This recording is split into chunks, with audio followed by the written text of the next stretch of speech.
ملزم ایک 15 سالہ لڑکا تھا، ایک اسٹور سے چوری کرتے ہوئے پکڑا گیا۔ پکڑے جانے پر گارڈ کی گرفت سے بھاگنے کی کوشش کی۔ مزاحمت کے دوران اسٹور کا ایک شیلف بھی ٹوٹا۔ جج نے فرد جرم سنی اور لڑکے سے پوچھا، تم نے واقعی کچھ چرایا تھا؟ بریڈ اور پنیر کا پیکٹ، لڑکے نے اعتراف کر لیا۔ کیوں؟ مجھے ضرورت تھی، لڑکے نے مختصر جواب دیا۔ خرید لیتے، پیسے نہیں تھے؟ گھر والوں سے لے لیتے۔ گھر پر صرف ماں ہے، بیمار اور بے روزگار۔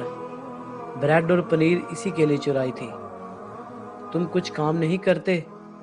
کرتا تھا ایک کار واش میں، ماں کی دیکھ بھال کے لیے ایک دن کی چھٹی کی تو نکال دیا گیا۔ تم کسی سے مدد مانگ لیتے؟ صبح سے مانگ رہا تھا، کسی نے ہیلپ نہیں کی۔ جرا ختم ہوئی اور جج نے فیصلہ سنانا شروع کر دیا۔ چوری، اور خصوصاً بریڈ کی چوری، بہت ہولناک جرم ہے اور اس جرم کے ذمہ دار ہم سب ہیں۔ عدالت میں موجود ہر شخص مجھ سمیت اس چوری کا مجرم ہے۔ میں یہاں موجود ہر فرد اور خود پر $10 جرمانہ عائد کرتا ہوں۔ $10 ادا کیے بغیر کوئی شخص کورٹ سے باہر نہیں جا سکتا۔ یہ کہہ کر جج نے اپنی جیب سے $10 نکال کر میز پر رکھ دیے۔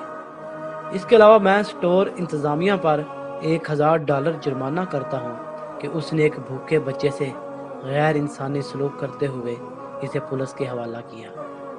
اگر 24 گھنٹے میں جرمانہ جمع نہ کرایا گیا تو کورٹ اسٹور سیل کرنے کا حکم دے دے گی۔